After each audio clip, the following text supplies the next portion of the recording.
Bonjour ou bonsoir, j'espère que vous allez bien. Nous nous retrouvons aujourd'hui pour un nouveau roman d'Agatha Christie. Cette histoire est une sorte de spin-off ou une histoire parallèle survenant après celle du secret de Chimneys.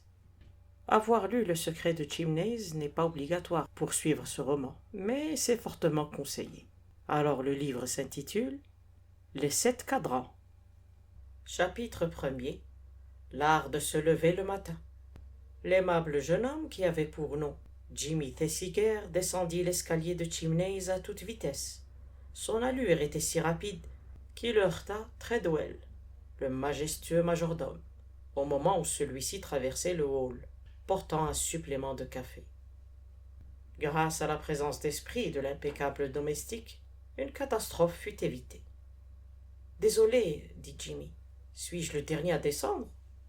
Non, monsieur Wade n'a pas encore paru. Parfait, déclara Thesiger, en pénétrant dans la salle à manger.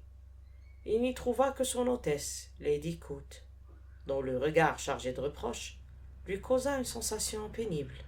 En somme, pourquoi le considérait-elle ainsi? Jamais on ne descendait déjeuner à l'heure à la campagne. Évidemment, il était maintenant 11h15, ce qui était peut-être excessif. Mais je crains d'être un peu en retard, Lady Coote, fit le jeune homme. Oh, cela n'a pas d'importance, répliqua-t-elle d'un ton mélancolique. En réalité, elle avait horreur que ses invités ne fussent pas prêts pour le premier déjeuner. Pendant les 10 premières années de sa vie conjugale, Sir Oswald Coote, qui n'était encore à cette époque que M. Coote, faisait une scène effroyable chaque fois que ce repas lui était servi une demi-minute seulement après 8 heures du matin. Lady Coote s'était donc accoutumée à considérer l'inexactitude comme un péché mortel. Or, l'habitude est une seconde nature. De plus, Lady Coote était une femme consciencieuse qui se demandait sans cesse quelle utilité ces jeunes gens qui se levaient tard pourraient avoir dans l'existence. Sir Oswald répétait toujours au reporter et à d'autres personnes: « J'attribue uniquement mon succès à mes habitudes matinales, frugales et méthodiques. » Lady Coote était grande et belle, avec un type tragique, d'immenses yeux noirs douloureux, une voix profonde, et le peintre qui eût cherché un modèle pour représenter Rachel pleurant ses enfants l'eût accueilli avec joie. Il semblait toujours qu'un affreux chagrin secret pesât sur sa vie, et pourtant il n'y en avait eu aucun dans son existence, sauf l'ascension rapide de Sir Oswald vers la fortune. Jeune fille, elle était gaie, pleine d'entrain et fort éprise du jeune Oswald Coote, employé dans le magasin de bicyclettes voisin de la boutique de meubles de son père. Pendant 2 ans, ils vécurent fort heureux, d'abord dans 2 chambres, puis dans une petite maison, ensuite dans une maison plus grande, enfin dans des immeubles de plus en plus importants, mais toujours à proximité de l'usine, jusqu'au moment où la situation de Sir Oswald l'eut rendu indépendant et où il se mit à louer les plus vastes et les plus belles demeures qu'il put trouver en Angleterre. Chimneys était un château historique, et lorsqu'il l'eut pris à bail pour 2 ans au marquis de Caterham, Sir Oswald eut l'impression d'avoir atteint le summum de son ambition, et s'en fallait de beaucoup que Lady Coote fût aussi heureuse. Elle se sentait toujours isolée. La principale distraction de ses premières années de mariage avait été de causer avec la bonne, et même lorsque celle-ci s'était multipliée par 3, la conversation de la jeune femme avec son personnel avait continué à être pour elle une détente. Maintenant qu'elle disposait d'une armée de serviteurs, un maître d'hôtel, aussi important qu'un archevêque, plusieurs valets de pied de taille gigantesque, et un grand nombre de filles de cuisine, un chef de nationalité étrangère et une femme de charge aux formes amples, dont les robes bruissaient quand elle marchait. Lady Coote était comme abandonnée dans une île déserte. Elle soupira profondément et sortit par la porte-fenêtre, au grand soulagement de Jimmy Thesiger. Arrivée sur la terrasse, elle prit sur elle d'interpeller MacDonald, le jardinier-chef, qui contemplait son domaine d'un œil d'autocrate. MacDonald était roi parmi les hommes qui travaillaient sous ses ordres, et il régnait avec despotisme. Lady Coot s'approcha de lui avec appréhension. « Bonjour, MacDonald. »« Bonjour, milady. » Il parlait d'un ton digne et solennel. « Je me demandais si nous pourrions avoir quelques grappes de raisin pour le dîner ce soir. »« Elles ne sont pas encore bonnes à être cueillies, » dit le chef des jardiniers, avec calme et fermeté. « Oh » fit Lady Coot. Puis elle rassembla son courage et reprit.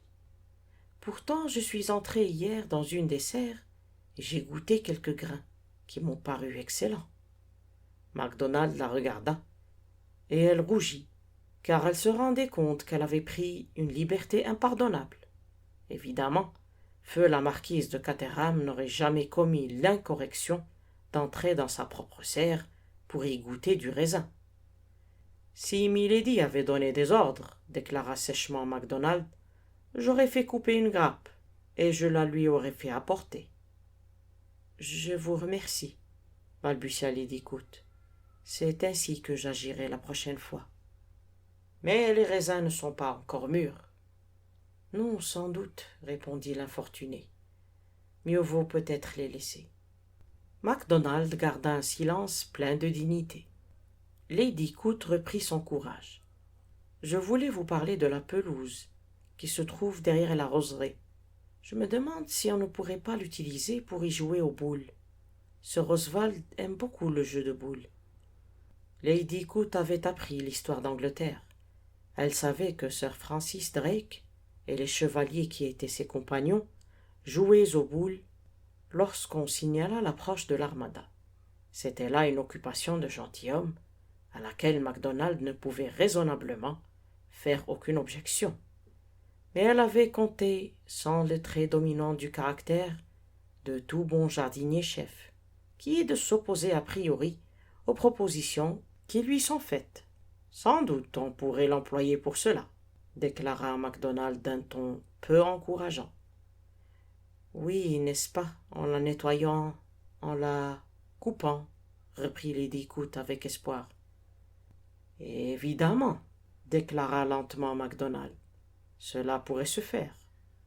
Mais il faudrait alors enlever William au travail de la partie basse. »« Vraiment ?» demanda Lady Coot d'un ton dubitatif. Les mots partie basse ne lui apprenaient absolument rien, mais il était évident que MacDonald voyait là une objection insurmontable. « Et ce serait grand dommage, » continua le jardinier. « Oh, certainement, » répondit Lady Coot, qui se demanda pourquoi elle acquiesçait avec tant de conviction. MacDonald la regarda sévèrement. « Bien entendu, » fit-il. « Si milady m'en donne l'ordre. » Il n'acheva pas, et son ton menaçant terrifia si bien la femme de Sir Oswald qu'elle capitula immédiatement. « Oh non » s'écria-t-elle. « Je vois ce que vous voulez dire, MacDonald. Évidemment, il vaut mieux que William continue à s'occuper de la partie basse. »« C'est bien mon opinion, milady. »« Sans aucun doute, » fit Lady Coot. « Oh, sans aucun doute. »« J'ai bien pensé que milady serait de mon avis, » déclara MacDonald. « Oh, sans aucun doute, » répéta Lady Coot. Le jardinier toucha son chapeau et s'en alla. La pauvre femme soupira et le regarda s'éloigner. Thierry Thesiger, qui avait fini de déjeuner, sortit sur la terrasse en déclarant « Quelle belle matinée !»« Oui, peut-être, » répondit Lady Coot d'un air absent. « Où sont les autres? Sur le lac ?»« Je le suppose. » Puis elle se détourna et rentra dans la maison, où Treadwell examinait la cafetière. « Oh mon Dieu !» dit la malheureuse maîtresse de maison. « Est-ce que M. Wade n'est pas encore descendu ?»« Non, milady. »« Mais il est très tard. »« Oui, milady. »« J'espère qu'il va bientôt venir, Treadwell. »« C'est probable, milady. Il était 11h30 hier matin, quand M. Wade est descendu. » Lady Coot jeta un regard vers la pendule, qui marquait midi moins 20, et elle céda à un sentiment d'humanité. « C'est très ennuyeux pour vous, Treadwell, qui êtes obligé d'enlever ce couvert et de préparer la table pour 1 heure. »« Je suis habitué aux manières des jeunes messieurs, » milady. Le reproche était voilé, mais indéniable, et Lady Cout rougit pour la seconde fois ce matin-là. Mais une interruption qui fut la bienvenue survint alors. La porte s'ouvrit et livra passage à un jeune homme, à l'air sérieux, qui portait des lunettes et qui dit « Ah, vous voilà, Lady Cout. Sir Oswald vous demande. »« J'y vais tout de suite, s'écria-t-elle, et elle sortit en hâte de la salle à manger. Rupert Bateman, qui était le secrétaire particulier de Sir Oswald, sortit aussi, mais par la porte qui ouvrait sur la terrasse où Jimmy Thesiger flânait toujours. « Bonjour, Pongo, » dit ce dernier. « Je suppose que je vais être obligé d'aller faire l'aimable auprès des jeunes filles. Viens-tu avec moi ?» Le jeune secrétaire secoua la tête et rentra dans la maison par la porte de la bibliothèque, tandis que Jimmy souriait. Bateman et lui avaient fait leurs études ensemble.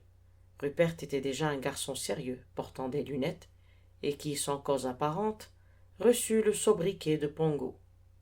Jimmy bâilla et se dirigea lentement vers le lac. Il y avait là 3 jeunes filles, dont 2 blondes et une brune, et toutes 3 avaient les cheveux coupés. Celle qui riait le plus répondait au prénom d'Hélène, la seconde à celui de Nancy, et la 3e était communément appelée Sox. Elles étaient accompagnées de 2 amis de Jimmy, Bill Eversley et Ronnie Devereux, qui occupaient des postes au Foreign Office. « Tiens, voilà Jimmy, » dit Bill. « Est-il possible que Jerry Wade ne soit pas encore levé ?»« Un de ces jours, » déclara Ronnie, « il ne s'éveillera qu'à l'heure du thé. »« C'est honteux, » fit la jeune fille, que l'on appelait Sox, « car cela ennuie beaucoup Lady Cout. »« Viens avec moi, » déclara Bill. « Nous allons le tirer hors de son lit. »« Oh, soyons plus spirituels que cela, » dit Sox, qui employait fréquemment cette expression. « Je ne suis pas spirituel, » déclara Jimmy. « Voyons, » proposa Ronnie. « Réunissons nos idées et tâchons demain matin de l'obliger à se lever à 7 heures. Treadwell en perdrait ses favoris postiches. Lady Cout aurait une syncope, Sir Oswald dirait « Ah !» et aussitôt le cours de l'acier monterait d'1 point. « Vous ne connaissez pas Jerry, » répliqua Jimmy. « Peut-être une application bien faite d'eau glacée l'éveillerait, mais il ne se retournerait que de l'autre côté et se rendormirait aussitôt. »« Oh, il faut trouver quelque chose de plus spirituel que de l'eau froide, » s'écria Sox. « Mais quoi ?» demanda Ronnie. « Voilà Pongo, » fit Jimmy. « Il a toujours eu un cerveau bien organisé. Consultons-le. » Bateman écouta patiemment plusieurs déclarations incohérentes. Ensuite il répondit. « Je vous propose un réveil matin. Je m'en sers toujours moi-même. » Puis il s'éloigna. « Un réveil matin? Il en faudrait une 12 pour réveiller Jerry Wade. »« Eh bien, pourquoi pas ?» interrogea Bill. « Allons donc à Market Basing et achetons-en. » Il y eut des rires, des discussions. Puis Bill et Ronnie partirent pour préparer les automobiles. Et Jimmy fut dépêché pour s'assurer si Wade était levé. Il ne tarda pas à revenir en disant « Oui, il est là, et il répare le temps perdu en mangeant des toasts et de la marmelade. Comment allons-nous l'empêcher de nous accompagner ?» On décida de mettre Lady Cout dans la confidence. Jimmy, Nancy et Hélène se chargèrent de ce soin. Mais leur hôtesse se montra fort effrayée. « Une plaisanterie ? Vous ferez attention, n'est-ce pas, mes enfants? Vous n'abîmerez rien. Notre location prend fin la semaine prochaine, et je ne voudrais pas que Lord Caterham pût croire. » Bill, qui revenait du garage, l'interrompit pour dire d'un ton rassurant. « Ne vous inquiétez pas, Lady Cout. Bundle Brent, la fille de Lord Caterham, est mon amie d'enfance, et elle a l'esprit très large. Notre plaisanterie ne causera aucun dégât, aucun désordre. »« Et sera tout à fait spirituelle, » déclara Sox. Lady Cout longeait tristement la terrasse lorsque Gerald Wade sortit de la salle à manger. Jimmy Thesiger était un jeune homme blond, aux traits de séraphin, Et tout ce que l'on pouvait dire de Wade, c'est qu'il avait un visage encore plus blond et plus séraphique, dont l'expression vague rendait par contraste celui de Jimmy positivement intelligent. « Bonjour, Lady Coot, dit-il. Où sont les autres? Ils sont tous partis pour Market Basing. Pour faire quoi? Une plaisanterie, répondit Lady Coot de sa voix grave. Il commence donc dès le matin? Il n'est pas de si bonne heure, fit son hôtesse d'un ton significatif. Je crains d'être descendu un peu en retard, reprit Wade avec une franchise assez séduisante. C'est tout à fait extraordinaire, mais partout où je vais, je suis toujours le dernier à descendre. C'est extraordinaire, en effet. Je ne sais pas à quoi cela tient, dit Wade d'un ton méditatif. Pourquoi ne vous levez-vous pas tout simplement? Suggéra Lady Coot. Oh, fit Gérald, que la simplicité de cette solution parut stupéfier. Son hôtesse reprit avec conviction. J'ai entendu Sir Oswald déclarer souvent que rien ne sert plus à un jeune homme dans l'existence que d'être exact en toutes circonstances. Je sais bien, et j'y suis obligé quand je me trouve à Londres. Je dois être au Foreign Office à 11 heures du matin. Ne croyez pas que je sois toujours paresseux, Lady Coot. Vous avez de bien jolies fleurs dans cette bordure. Il me semble que nous en avons aussi à la maison. Ma sœur aime énormément le jardinage. Lady Coot s'intéressa tout de suite à la conversation, et ils se mirent à discourir sur les défauts des jardiniers. Pendant ce temps, le principal bazar de Market Basing avait été envahi et son propriétaire se montrait quelque peu étonné de voir tant de clients lui demander des réveils matins. « Je regrette que Bundle ne soit pas ici, » murmura Bill. « Vous l'avez rencontrée, n'est-ce pas, Jimmy? »« Oh, elle vous plairait. C'est une femme délicieuse, une excellente camarade et qui, de plus, est extrêmement intelligente. Tu la connais, Ronnie ?» Celui-ci secoua négativement la tête. « Tu ne connais pas Bundle? C'est impossible. »« Voyons, Billy, interrompit Sox, soyez un peu plus spirituel. Cessez de faire l'éloge de cette jeune fille, et occupez-vous de notre affaire. » Monsieur Murgatroyd, propriétaire du bazar, prit alors la parole. « Si vous vouliez me permettre de vous donner un conseil, mademoiselle, je ne vous dirais pas de ne pas prendre ce réveil à 7 shillings et 11 pence. Il est excellent. Je ne voudrais pas le déprécier, mais je vous conseille fortement celui de 10 shillings 6 pence, qui vaut certainement mieux, car il est sûr. »« Mais cela n'a aucune importance, interrompit une des jeunes filles. Il suffit qu'il ait une forte sonnerie. »« Il nous faut, continua Bill, qui ne put achever sa phrase, car Jimmy avait mis toutes les pendules en marche, et pendant 5 minutes, le bazar retentit de leur sonnerie. Enfin, les jeunes gens en choisirent 6, puis Ronnie déclara. « J'en prends un pour Pongo. L'idée nous vient de lui et il ne faut pas qu'il soit exclu. »« Très bien, approuva Bill. J'en prends un aussi pour Lady Coot. Plus il y en aura, plus ce sera amusant. D'ailleurs, elle fait partie du complot. » Les réveils matins furent donc enveloppés, payés, et M. Murgatroyd regarda s'éloigner les automobiles d'un air perplexe, en songeant que les jeunes générations étaient incontestablement fort intelligentes, mais assez malaisées à comprendre. Et ce fut avec soulagement qu'il se retourna vers la femme du vicaire, qui désirait acheter une théière. Chapitre 2 où il s'agit de réveil matin. Maintenant, où allons-nous les mettre? Le dîner était terminé et Sir Oswald proposa une partie de bridge. Proposa n'est pas le terme exact, car Sir Oswald, ainsi qu'il convenait à un roi de l'industrie, numéro 7 de la série 1, avait simplement exprimé une préférence, et ceux qui l'entouraient s'étaient hâtés de déférer à son désir. Rupert Bateman et lui étaient partenaires contre Lady Coot et Gerald Wade, ce qui était parfait. Sir Oswald jouait au bridge comme il faisait tout, c'est-à-dire extrêmement bien, et il aimait avoir partie liée avec quelqu'un qui fût digne de lui. Or, Bateman était aussi bon joueur qu'excellent secrétaire. Tous deux se contentaient de proférer des phrases laconiques. 2 sans atout, jeu contre, 3 piques, tandis que Lady Coot et Wade causaient aimablement. Le jeune homme ne manquait jamais de dire à la fin de chaque coup « Partenaire, vous avez admirablement joué », ce qui paraissait fort encourageant à Lady Coot. Ils avaient d'ailleurs d'excellentes cartes. Le groupe de jeunes gens était supposé en train de danser au son de la TSF, dans le grand salon, mais en réalité, tous étaient rassemblés devant la porte de Gérald. Disposons-les en rang sous le lit, répondit Jimmy à la question de Bill. Et à quelle heure allons-nous les régler? Tous ensemble ou à intervalles réguliers? Ce détail fut chaudement discuté. Les uns déclarèrent que, pour un dormeur tel que Wade, les 8 sonneries combinées étaient indispensables. Les autres, que mieux valait un long effet soutenu. Ce furent ceux-ci qui l'emportèrent, et les réveils furent réglés de manière à sonner l'un après l'autre, en commençant à 6h30. J'espère, fit Bill, que ce sera une bonne leçon pour lui. Ils disposèrent les 8 pendulettes sous le lit, lorsque Jimmy s'écria. Chut! Quelqu'un monte l'escalier. Oh, ce n'est que Pongo. Bateman, qui était mort, en profitait pour aller chercher un mouchoir dans sa chambre. Il s'arrêta, comprit la situation et fit une réflexion d'ordre pratique. Il entendra les tic-tac lorsqu'il ira se coucher. Les conspirateurs s'entre-regardèrent. « J'ai toujours dit que Pongo était intelligent, » déclara Jimmy d'un ton admiratif. L'homme intelligent s'éloigna.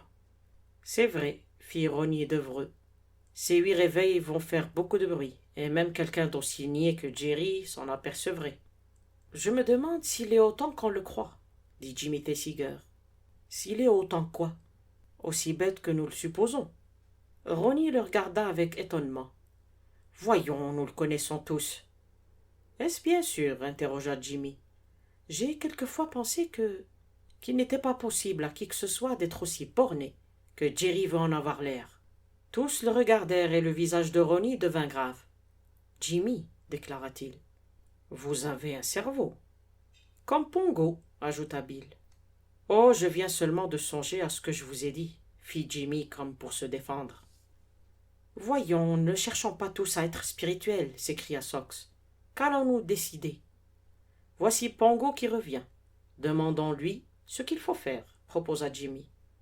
Bateman, consulté, répondit. Attendez qu'il soit couché et endormi, puis entrez sans bruit dans la chambre et déposez-les sur le plancher. Il a encore raison, fit Jimmy. Emportons-les chez nous, puis descendons pour ne pas éveiller les soupçons. La partie de bridge n'était pas encore terminée, mais Sir Oswald jouait maintenant avec sa femme, à laquelle il indiquait consciencieusement toutes les erreurs qu'elle commettait. Lady Coote acceptait ces remontrances avec bonne humeur, mais sans y attacher le moindre intérêt, et elle répéta plusieurs fois. « Je comprends, mon ami. Vous êtes fort aimable de me donner des conseils, tout en continuant à faire exactement les mêmes fautes, de temps à autre. » Gérald disait à Pongo. « Bien joué, partenaire. Très bien joué. » Bill et Versley faisaient des hypothèses avec Ronnie Devreux. « S'il se couche vers minuit, au bout de combien de temps penses-tu que nous pourrons entrer? 1 heure ?» Il bâilla et ajouta. « C'est bizarre. Habituellement, je ne m'endors guère avant 3 heures du matin. Mais ce soir, parce que je sais que je vais être obligé de veiller, je donnerais n'importe quoi pour pouvoir aller me coucher. » Tous déclarèrent qu'ils éprouvaient la même impression. « Ma chère Maria, » disait Sir Oswald avec une légère irritation, « je vous répète sans cesse qu'il ne faut pas hésiter lorsque vous allez tenter une impasse, car vous renseignez vos adversaires. » Lady Coote aurait pu répondre victorieusement que son mari étant mort, n'avait pas le droit de faire des réflexions sur son jeu. Mais elle ne dit rien, se pencha en avant et regarda les cartes que tenait Gerald Wade, assis à sa droite. Ses incertitudes ayant été apaisées par la vue de la reine, elle joua le valet, fit la levée et déclara. « 4 tricks et la manche. J'ai eu de la chance. » Lady Coote rassemblait des billets et des pièces de monnaie. « Je sais que je ne joue pas très bien, » déclara-t-elle d'un ton morne, qui cachait une satisfaction évidente. « Mais je suis heureuse aux cartes. »« Vous ne serez jamais une véritable bridgeuse, Maria, » déclara Sir Oswald.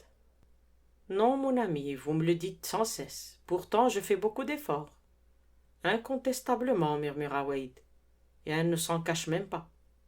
Elle poserait sa tête sur votre épaule si elle n'avait pas d'autre moyen de voir votre jeu. « Je sais bien que vous essayez de faire des progrès, » déclara Sir Oswald, « mais vous n'avez pas le sens du bridge. »« Oui, mon ami, mais vous me devez encore 10 shillings, Oswald. »« Vraiment ?» fit celui-ci. « Oui. 1700 points. font 8 livres 10 shillings. Et vous ne m'avez donné que 8 livres. Oh, je vous demande pardon. Lady Coot sourit tristement et prit le billet que lui tendait son mari. Elle l'aimait beaucoup, mais elle n'avait pas l'intention de lui faire cadeau de 10 shillings. Sir Oswald s'approcha d'une table et offrit du whisky et du soda à ses hôtes. Il était 00h30 et on échangea des souhaits de bonne nuit. Ronnie Devereux, dont la porte était voisine à celle de Gerald Wade, fut chargé d'appeler les conspirateurs au moment voulu, et à 2h moins le quart, il alla frapper aux portes des chambres. Les jeunes gens vêtus de pyjamas et les jeunes filles enveloppées de robes de chambre s'assemblèrent en riant et en murmurant. « Il a éteint sa lumière il y a environ 20 minutes, déclara Ronnie. J'ai entrouvert sa porte et je crois qu'il dort. Chacun alla chercher son réveil matin. Puis une nouvelle question se posa. Il s'agissait de savoir quelle serait la personne qui entrerait et les placerait dans la chambre. Les 3 jeunes filles furent écartées, parce qu'on déclara qu'elles riraient certainement. Bill Eversley fut éliminé à cause de son poids, qui lui donnait un pas lourd. Jimmy et Ronnie furent discutés, mais, à la fin, la majorité se décida en faveur de Rupert Bateman. « Il a toujours marché comme un chat, » fit Jimmy. De plus, si Jerry se réveillait, Pongo trouverait une excellente explication à lui donner. « Quelque chose de spirituel, » déclara Sox. « Justement. » Pongo accomplit sa tâche avec adresse. Il ouvrit sans bruit la porte de la chambre et se glissa à l'intérieur en emportant 2 réveils matins. Puis il revint vers le seuil où on lui en remit 2 autres, et il répéta encore 2 fois cette manœuvre. Lorsqu'il reparut enfin, chacun retint sa respiration pour écouter. Celle de Gerald Wade se faisait entendre avec régularité, mais elle était presque noyée par le tic-tac des 8 pendulettes achetées dans le bazar Murgatroyd. Chapitre 3. La plaisanterie échoue. « Midi !» déclara Sox avec désespoir.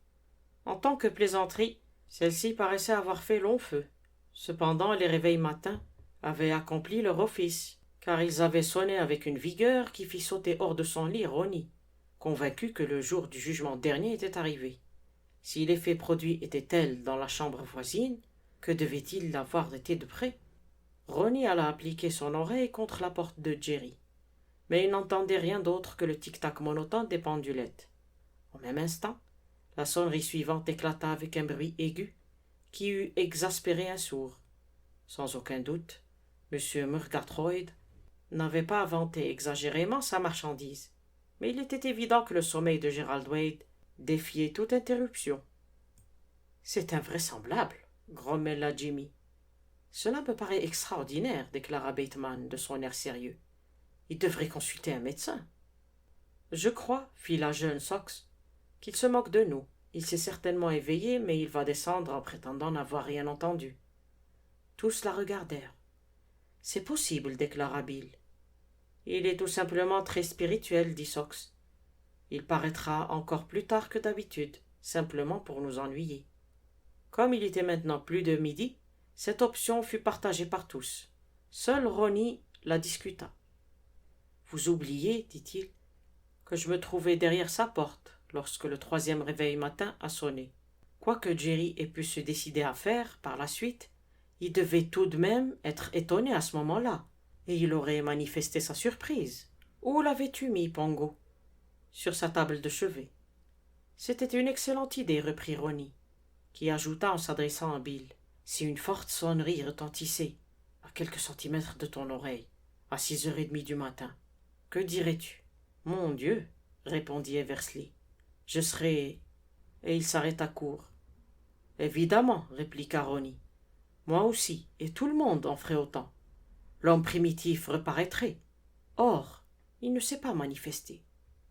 Et il est 12h20, fit observer une des jeunes filles. C'est vraiment excessif, dit lentement Jimmy. Une plaisanterie est une plaisanterie, mais celle-ci est poussée un peu loin à cause d'écoute. Bill le regarda. Que voulez-vous dire? Eh bien, déclara Tessiger, il me semble que cette manière d'agir n'est pas conforme au caractère de Jerry. Il ne savait pas comment exprimer ce qu'il pensait, car il ne voulait pas trop parler, et cependant... Ronnie devenait attentif. Ce fut à ce moment-là que Treadwell entra et regarda autour de lui avec hésitation. « Je croyais que M. Bateman était là, dit-il enfin. « Il vient de sortir sur la terrasse, répondit Ronnie. Ne puis-je le remplacer? Les yeux du maître d'hôtel allèrent de lui à Jimmy, et les deux jeunes gens le suivirent hors de la salle à manger, dont Treadwell ferma la porte derrière lui avec soin. Qu'y a-t-il? Interrogea Ronnie.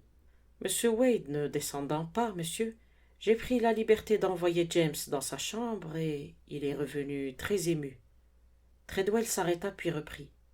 Je crains, monsieur, que le pauvre jeune homme ne soit mort dans son sommeil. Jimmy et Ronnie le regardèrent et ce dernier s'écria. Voyons, c'est impossible. Jerry? Ses lèvres tremblèrent et il reprit. Je vais aller voir. James a pu se tromper. Mais Treadwell étendit la main et Jimmy se rendit compte, avec un étrange sentiment de froideur, que cet homme était maître de la situation. Non, monsieur, reprit-il. James ne s'est pas trompé.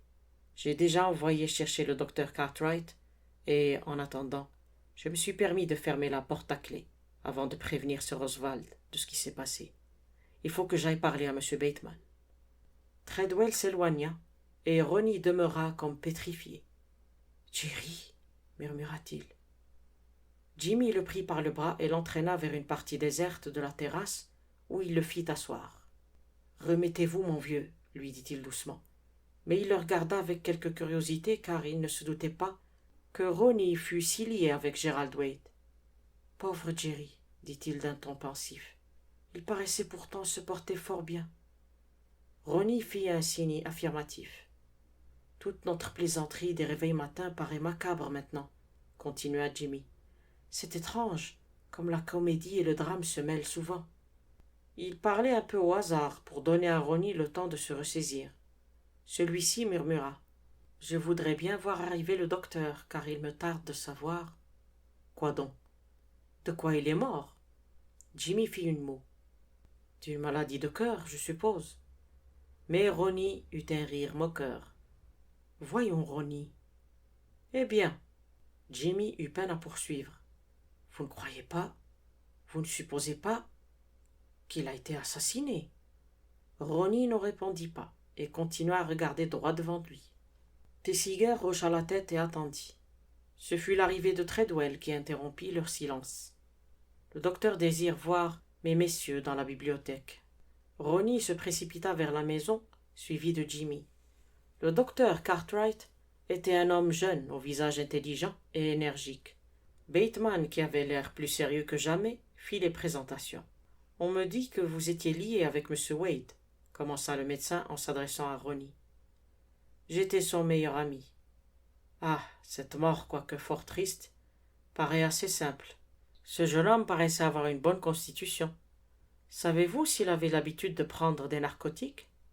Ronnie le regarda avec stupeur. Mais il avait un sommeil de plomb. Vous ne l'avez jamais entendu se plaindre d'insomnie? Jamais. Pourtant, la cause du décès est évidente, et je crains que nous soyons obligés de demander une enquête. Quelle est donc cette cause? Une dose trop forte de chloral. Il y en avait un flacon, avec un verre à côté de son lit. Ce fut Jimmy qui posa la question qu'il sentait monter aux lèvres, mais que celui-ci n'arrivait pas à formuler. Il ne peut pas être question de meurtre, je suppose. Le docteur se tourna vivement vers lui. Pourquoi demandez-vous cela? Avez-vous des raisons de le penser? Jimmy regarda Ronnie. Si celui-ci avait quelque chose à dire, c'était le moment de parler. Mais à sa grande surprise, Ronnie secoua la tête. Aucune raison, déclara-t-il nettement. Et ne croyez-vous pas qu'il puisse s'agir d'un suicide? Certainement non. Ronnie parlait d'un ton décisif, et le docteur ne paraissait pas aussi convaincu que lui. Vous ne lui connaissez pas de préoccupation, pas d'ennui d'argent, pas d'affaires de cœur? Ronnie secoua la tête. Il faut prévenir sa famille, reprit Cartwright. Jerry avait une sœur, ou plus exactement une demi-sœur, qui habite Dean Priory, à une vingtaine de kilomètres d'ici. Lorsque Wade n'était pas à Londres, il demeurait avec elle. Ah, dit le docteur, il va falloir l'avertir. J'irai, déclara Ronnie. C'est une mission pénible, mais quelqu'un sera bien obligé de la remplir. Il regarda Jimmy et ajouta. Vous la connaissez, n'est-ce pas? Un peu. J'ai dansé 1 ou 2 fois avec elle. Alors, si vous le voulez bien, nous irons avec votre voiture. Je n'ai pas le courage de me rendre seul auprès d'elle. J'allais vous le proposer, et je vais préparer une voiture. Thesiger sortit, assez soulagé d'avoir quelque chose à faire, car l'attitude de Ronnie le surprenait. Que savait-il ou que soupçonnait-il? Et s'il avait des doutes, pourquoi ne pas les communiquer au médecin? Peu après, les 2 jeunes gens s'éloignaient à toute vitesse sur la route, et Ronnie disait « Jimmy, je crois que vous êtes le meilleur ami qui me reste. Eh bien, je voudrais vous dire quelque chose que vous devriez savoir. Au sujet de Jerry Wade? Oui. » Jim attendit. Mais je ne suis pas sûr d'en avoir le droit. Pourquoi? Je suis lié par une sorte de promesse.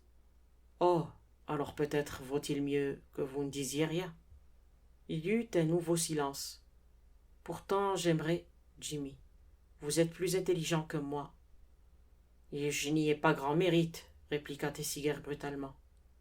Non, je ne puis, dit Ronnie soudain. Fort bien. Après un instant de réflexion, Ronnie reprit. Comment est-elle? Qui cela? La sœur de Jerry.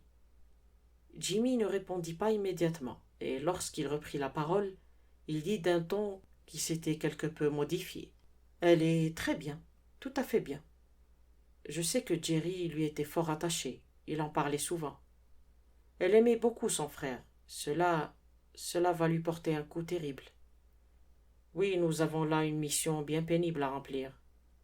Ils demeurèrent silencieux jusqu'à ce qu'ils fussent arrivés à Dean Priory. Une femme de chambre leur dit que Miss Lorraine était dans le jardin, mais que s'ils voulaient voir d'abord Madame Cocker. Jimmy déclara vivement qu'il ne désirait pas voir Madame Cocker. Qui est-ce? Interrogea Ronnie. La vieille dame qui sert de chaperon à Lorraine. Ils longèrent une allée au bout de laquelle ils aperçurent une jeune fille avec 2 épagnols noirs. Elle était petite, très blonde, vêtue d'un vieux costume.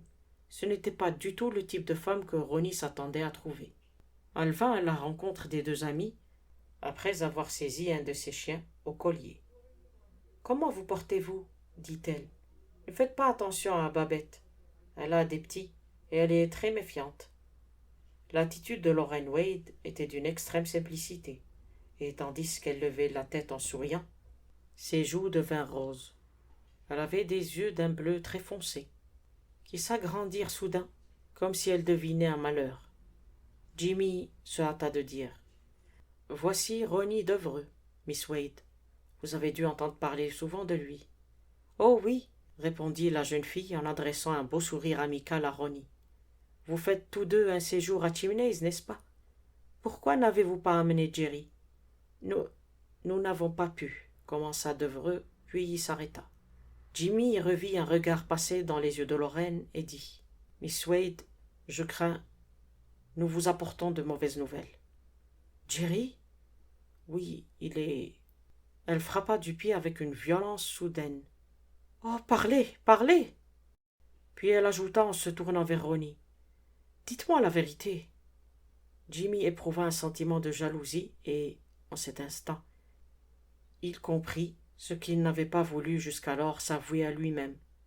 Il se rendit compte de la raison pour laquelle Hélène, Nancy et Sox ne présentaient aucun intérêt à ses yeux, et c'est à peine s'il entendit Ronnie répondre de sa voix grave. « Oui, Miss Wade, je vais tout vous dire. Jerry est mort. » La jeune fille était brave. Elle sursauta, fit un pas en arrière, mais, au bout d'1 minute, elle commença à poser avidement des questions. « Comment? Quand? » Ronnie la renseigna avec douceur et elle s'écria. « Jerry? Prendre un narcotique? C'est impossible. » Jimmy lui jeta un regard qui était presque un avertissement, car il eut l'impression que Lorraine, dans sa candeur, allait trop parler. Il lui expliqua du mieux qu'il put la nécessité de faire ouvrir une enquête. Elle frissonna et refusa l'offre des 2 jeunes gens de la ramener à Chimneys, en déclarant qu'elle s'y rendrait un peu plus tard. Elle avait une petite voiture automobile à 2 places. « Mais j'ai besoin d'être un peu seule d'abord, expliqua-t-elle d'un ton pitoyable. Je comprends fort bien, dit Ronnie. Oui, ajouta Jimmy. Puis tous deux la regardèrent sans trop savoir ce qu'ils pourraient faire. Je vous remercie d'être venu, dit Lorraine. Ils repartirent en silence. Une sorte de contrainte pesait sur eux. Voilà une femme courageuse, déclara Ronnie, et Jimmy acquiesça. Jerry était mon ami, reprit Devereux. J'aurais le devoir de veiller sur elle. Oh, évidemment. Puis ils se turent définitivement. En arrivant à Chimneys, Jimmy rencontra Lady Coote qui était en larmes et ne cessait de répéter. Le pauvre garçon, le pauvre garçon. Et elle lui raconta avec force détail la mort de plusieurs personnes qui étaient de ses amis. Jimmy l'écouta avec une sympathie apparente et la quitta dès qu'il le put, sans manquer à la courtoisie. Il monta l'escalier en courant et rencontra Ronnie qui sortait de la chambre de Gerald Wade et qui parut un peu déconcerté en l'apercevant. « Je viens de le voir, » lui dit-il.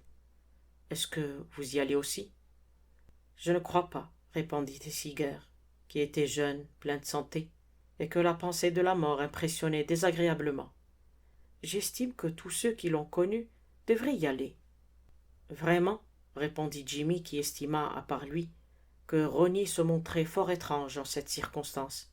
« Oui, c'est un signe de respect. » Jimmy soupira, mais céda. « Très bien, dit-il, en serrant les dents. » Il entra dans la chambre. On avait placé des fleurs blanches sur le couvre-pied, et la pièce avait été mise en ordre. Thesiger jeta un regard rapide sur le visage blême et immobile. Était-il possible que ce fût là Jerry Wade, à la figure poupine? Il frissonna et se détourna pour quitter la chambre, mais son regard tomba sur la cheminée et il sursauta. Les réveils matins y avaient été rangés avec soin. Jimmy sortit et trouva Ronnie au dehors. « Il repose en paix, » marmotta-t-il. Mais il n'a pas eu de chance. Puis il ajouta. « Qui a aligné ces réveils matins ?»« Je l'ignore. Un des domestiques, sans doute. Mais il en manque un. Il y en a plus que 7. L'avez-vous remarqué ?»« 7 au lieu de 8, fit Jimmy, les sourcils froncés. « Pourquoi ?» Chapitre 4. Une lettre. « Je déclare que c'est là un manque de considération, » dit Lord Caterham. Il parlait d'une voix douce et plaintive, et paraissait enchanté du mot qu'il avait trouvé. Oui, un manque complet de considération. D'ailleurs, j'ai souvent constaté que ces hommes qui se sont faits eux-mêmes ont ce défaut. C'est peut-être pour cela qu'ils amassent des fortunes aussi considérables. Tout en parlant, il regardait tristement son domaine ancestral, dont il avait repris possession ce même jour. Sa fille, Lady Eileen Brent, que ses amis désignaient sous le nom de Bundle, se mit à rire. « Tu n'amasseras certainement jamais une grosse fortune, dit-elle. Encore que tu n'aies pas obtenu un si mauvais résultat, en persuadant le vieux Coote de louer cette demeure. Comment est-il? Présentable? » « C'est un de ces gros hommes, répondit Lord Caterham, qui ont une figure rouge, carrée, et des cheveux d'un gris de fer. Il est puissant. Il a ce qu'on appelle une forte personnalité. Je préfère de beaucoup les gens inutiles et aimables. Mais un homme inutile et aimable n'aurait pas pu te payer le prix que tu demandais de ce vieux mausolée, déclara Bundle. Lord Caterham sia. N'emploie pas ce mot, Bundle. Nous commencions à penser un peu moins à cette pénible affaire. Je ne comprends pas pourquoi tu es si sensible. Il faut bien que les gens meurent quelque part. Il n'y a aucune raison pour que ce soit chez moi, déclara Lord Caterham. Pourquoi? N'est-ce pas là ce qui s'est produit pour quantité de vieux ancêtres? C'est tout différent. Naturellement, les Brent doivent mourir ici. Mais il me déplaît surtout qu'il y ait une enquête. Cela devient une habitude. Voici la seconde. Tu te rappelles tous les désagréments que nous avons eus il y a 4 ans? D'ailleurs, c'était la faute de George Lomax. Et maintenant, c'est Coote que tu en rends responsable. Je suis certaine qu'il a dû être aussi ennuyé que toi. C'est un manque de considération, reprit Lord Caterham avec obstination.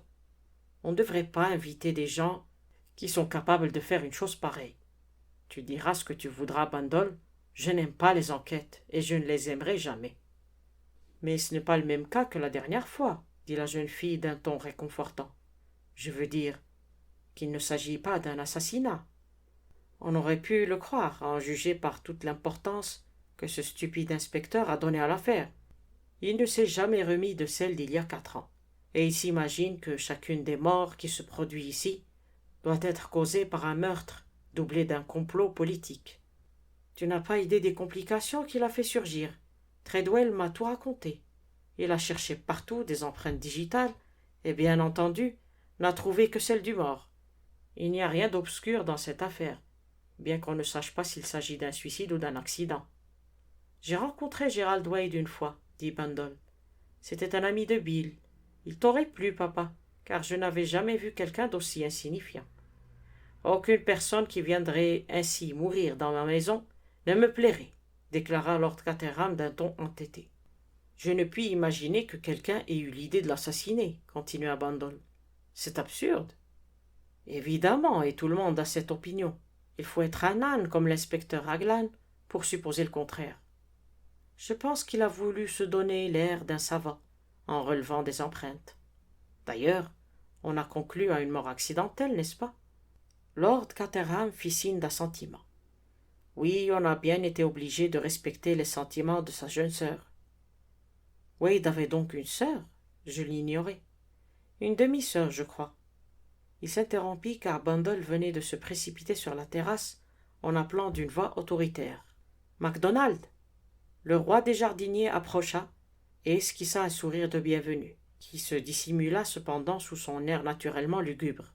« Votre seigneurie, dit-il. »« Comment vous portez-vous » demanda Bundle. « Ma santé n'est pas merveilleuse. Je voulais vous parler du terrain de boule. Il est envahi par l'herbe. Faites-le nettoyer, s'il vous plaît. » MacDonald hocha dubitativement la tête. « Il faudra retirer William de la partie basse, milady. »« Tant pis pour la partie basse, qu'il commence tout de suite. Ah, il y a autre chose. »« Oui, milady. Envoyez-nous quelques grappes de raisin. Je sais que le moment ne doit pas être propice pour les couper, car il ne l'est jamais, mais j'en voudrais tout de même. » Puis Bundle rentra dans la bibliothèque en disant « Je voulais parler à MacDonald, papa. Disais-tu quelque chose ?»« Oui, mais cela n'a pas d'importance. »« Pourquoi voulais-tu voir MacDonald ?»« Pour essayer de l'empêcher de se comparer à Dieu le Père. Mais c'est une tâche impossible. Je suppose que les Coote ont eu une mauvaise influence sur lui. Quel genre de femme est Lady Coote ?» Lord Caterham réfléchit une minute. « Je crois qu'elle a peur de tout, et qu'elle a été très effrayée par l'histoire des réveils matins. »« Quel réveil matin ?»« Treadwell vient de me la raconter. Les jeunes gens qui étaient en séjour ici avaient voulu faire une plaisanterie au jeune Wade, en achetant plusieurs réveils et en les cachant dans sa chambre. Mais le pauvre garçon est mort, ce qui a rendu l'idée assez macabre. » Bundle fit un signe d'assentiment. « Treadwell m'a encore raconté quelque chose d'assez étrange au sujet de ces réveils. Quelqu'un paraît les avoir rangés sur la cheminée, après la mort du malheureux garçon. »« Qu'y a-t-il là d'extraordinaire » interrogea Bundle. « Je ne comprends pas très bien moi-même, mais il en est résulté un incident, car personne n'a voulu avouer avoir mis en ordre ces pendulettes. Tous les domestiques ont été interrogés, et ont juré qu'ils n'y avaient pas touché. Cela a donc créé une sorte de mystère. Le coroner a posé des questions à ce sujet au cours de l'enquête, mais la lumière ne s'est pas faite. D'ailleurs, il est très difficile de comprendre à distance des choses comme celle-ci. D'ailleurs, je n'ai pas saisi la moitié de ce que Treadwell m'a dit. À propos, Bundle, ce garçon est mort dans ta chambre. » La jeune fille fit une grimace et demanda avec indignation. « Pourquoi choisir ma chambre ?»« C'est bien ce que j'ai dit, » répliqua Lord Caterham d'un ton triomphant. « C'est un manque complet de considération. »« Cependant, cela ne m'impressionne pas, » déclara vaillamment Bundle. « Pourquoi serais-je impressionné ? Eh bien, pour moi, pareille chose serait désagréable. J'aurais des cauchemars où je verrais des mains spectrales ou des chaînes grinçantes. »« Pourtant, » déclara Bundle, « la grande-tante Louisa est morte dans ton lit.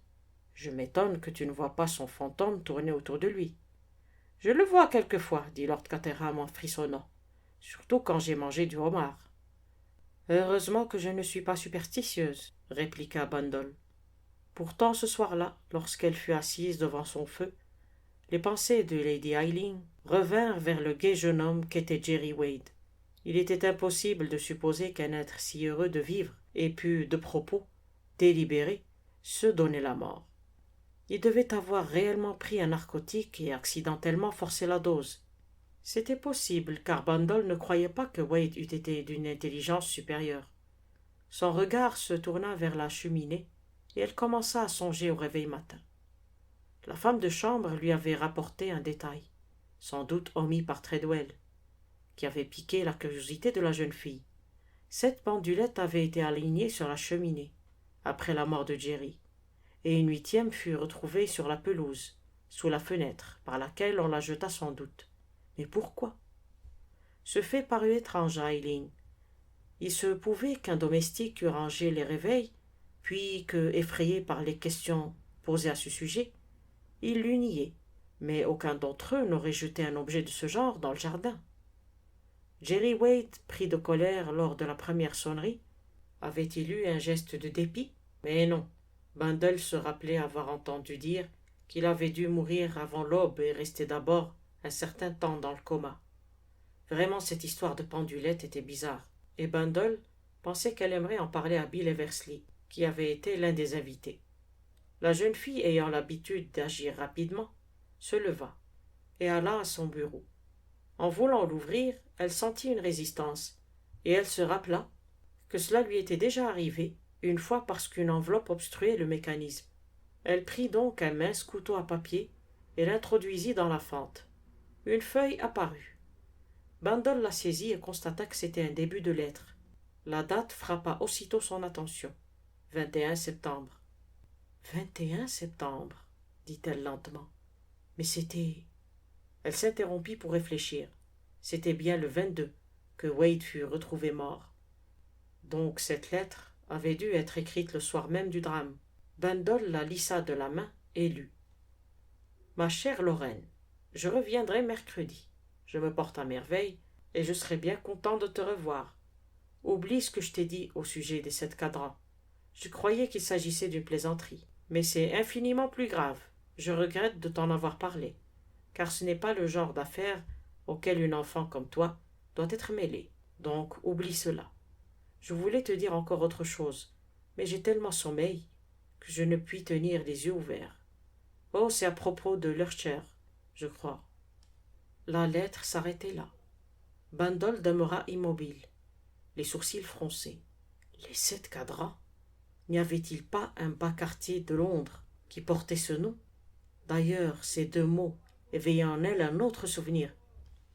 Mais pour le moment, elle ne pouvait se rappeler de quoi il s'agissait. Son attention se fixa sur ces 2 phrases. Je me porte à ravir et j'ai tellement sommeil que je ne puis tenir les yeux ouverts. Elles ne paraissaient pas concorder, car c'était ce soir-là que Jerry Wade avait absorbé une dose de chloral si forte qu'il ne s'était pas réveillé. Or, si ce qu'il avait écrit était exact, pourquoi l'avait-il prise? Bandol secoua la tête, regarda autour d'elle et frissonna légèrement. Gerald Wade était mort dans cette chambre. Elle demeura immobile. Seul le tic-tac de sa petite pendule dorée rompait le silence. Puis tout à coup, son regard se porta vers la cheminée. Les 7 réveils lui apparurent. Leur tic-tac emplit violemment la pièce, et elle vit le mort couché sur son lit. Chapitre 5. L'homme de la route. Papa, dit Bandol, en ouvrant la porte du cabinet de Lord Caterham, et en y passant la tête. Je vais en ville avec l'hispano, car je ne peux plus supporter la monotonie de l'existence ici. Mais nous ne sommes rentrés qu'hier, fit son père d'une voix gémissante. Je sais bien. Il me semble pourtant qu'il y a 100 ans. J'avais oublié combien la campagne peut être ennuyeuse. Je ne suis pas de ton avis. Nulle part on ne trouve aussi bien la paix et le confortable. Je ne puis te dire à quel point je suis content d'avoir Treadwell auprès de moi, car cet homme prévient mes désirs d'une manière remarquable. Cela ne me suffit pas, déclara Bandol. J'aime les émotions. Lord Caterham sursauta. N'en avons eu pas suffisamment il y a 4 ans? Demanda-t-il d'un ton lamentable. Je veux bien en éprouver d'autres, répliqua Eileen. Hélas, je ne pense pas en trouver en ville, mais cela vaudra toujours mieux que de continuer à pailler ici. L'expérience m'a appris, répondit son père, que lorsqu'on recherche les ennuis, on les rencontre généralement. Cependant, ajouta-t-il, j'irai bien jusqu'à Londres, moi aussi. Alors viens avec moi, mais dépêche-toi, car je suis pressé. Lord Caterham, qui avait commencé à se lever, interrompit son mouvement. Tu es pressé demanda-t-il. Très, répliqua Bundle. Alors cela me décide à ne pas bouger. Être conduit par toi dans l'Hispano, quand tu es pressé, est une trop rude épreuve pour un homme de mon âge. Comme tu voudras, dit sa fille en s'éloignant. À peine était-elle partie que Treadwell parut. Le vicaire désire beaucoup parler à votre seigneurie au sujet d'une controverse qui s'est levée à propos des statuts de la brigade des garçons. Lord Caterham poussa un gémissement. J'ai cru comprendre, reprit le maître d'hôtel, que votre seigneurie avait l'intention de se rendre au village pour causer avec le vicaire. Le lui avez-vous dit demanda vivement son maître. Oui, votre seigneurie, et le vicaire est parti en courant. J'espère ne pas m'être trompé, votre seigneurie. Certes non, Treadwell, vous faites tout très bien. Le maître d'hôtel sourit et se retira. Pendant ce temps, Bundle faisait résonner son klaxon devant la grille du parc. Une fillette sortit de la loge et sa mère lui cria. « Dépêche-toi, Cathy, c'est Lady Eileen qui est très pressée comme les autres fois. » Il était en effet habituel à Bundle de toujours vouloir se hâter, surtout lorsqu'elle conduisait l'automobile. Elle était adroite, avait du sang-froid et possédait de réels talents de chauffeur. S'il en avait été autrement, son allure folle eût déjà causé bien des malheurs. C'était une belle journée d'octobre, ciel bleu, soleil étincelant. L'air vif fouettait les joues de la jeune fille. Elle se sentait revivre.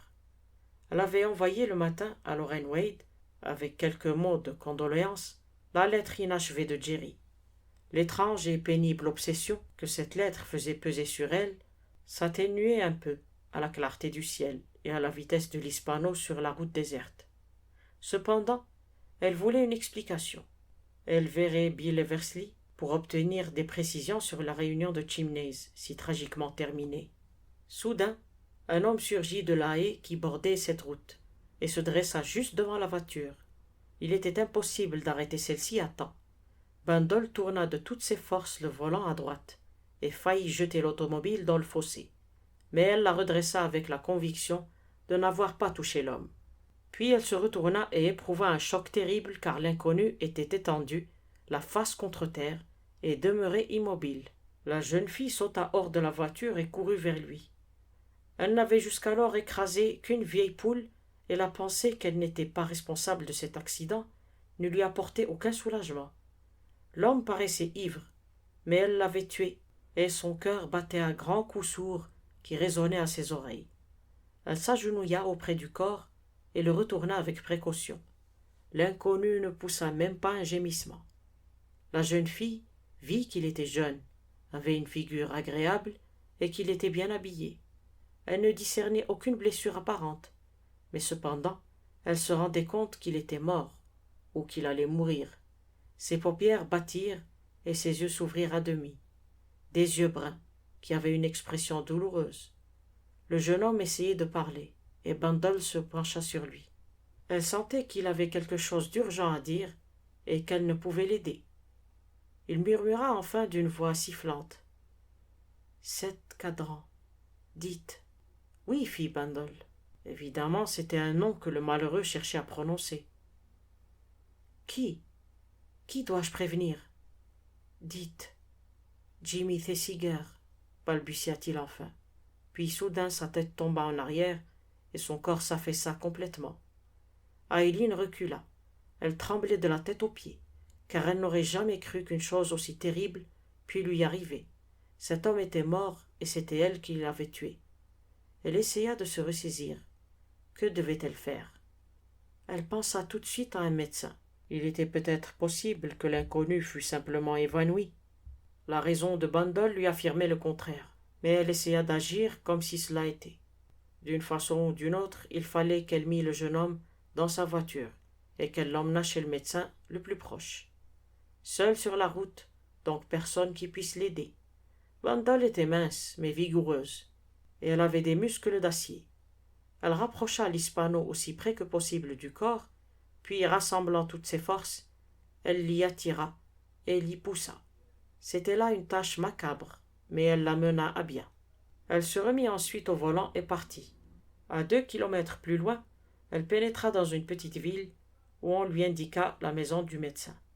Le docteur Cassel, homme sympathique, d'âge moyen, fut tout étonné de voir entrer dans son cabinet une jeune fille qui paraissait sur le point de perdre connaissance et qui lui dit brusquement « Je crois que j'ai tué un homme, ma voiture l'a touché, je voulais transporter, je conduisais trop vite, je vais toujours trop vite. » Le docteur jeta un coup d'œil sur Bandol, puis, s'approchant d'une étagère, il prit un verre et y versa un cordial, et dit en revenant vers Lady Eileen « Buvez ceci, et vous vous sentirez mieux. » Elle obéit, et un peu de sang remonta à ses joues pâles. Le docteur fit un signe approbateur. « Bien, maintenant attendez-moi ici, je vais m'assurer que je ne puis plus rien faire pour ce malheureux. Ensuite je reviendrai et nous causerons. » Il sortit et Bandol, qui regardait machinalement la pendule, constata qu'il demeurait absent 20 minutes. La porte se rouvrit enfin, et le médecin reparut. La jeune fille remarqua aussitôt que son attitude était différente. Il paraissait à la fois plus grave, moins calme, et elle ne comprit pas pourquoi il semblait contenir une certaine agitation. Voyons, mademoiselle, dit-il, expliquez-moi ce qu'il s'est passé. Vous croyez avoir écrasé cet homme? Bandol lui raconta de son mieux ce qui était arrivé, et le docteur l'écouta attentivement. « Donc la voiture ne lui est pas passée sur le corps ?» interrogea-t-il enfin. « Non, je croyais même l'avoir évité. Vous dites qu'il titubait? »« Oui, j'ai pensé qu'il était ivre. »« Il sortait de la haie ?»« Il y avait une barrière à cet endroit. Il a dû passer par là. » Le docteur fit un signe d'assentiment, se renversa sur sa chaise, retira son lorgnon et déclara « Je ne doute pas que vous soyez très imprudente et que vous n'écrasiez quelqu'un un de ces jours, mais cette fois, vous n'êtes pas coupable. »« Comment ? » ?»« L'automobile n'a même pas effleuré cet homme. Il a été tué d'un coup de feu. »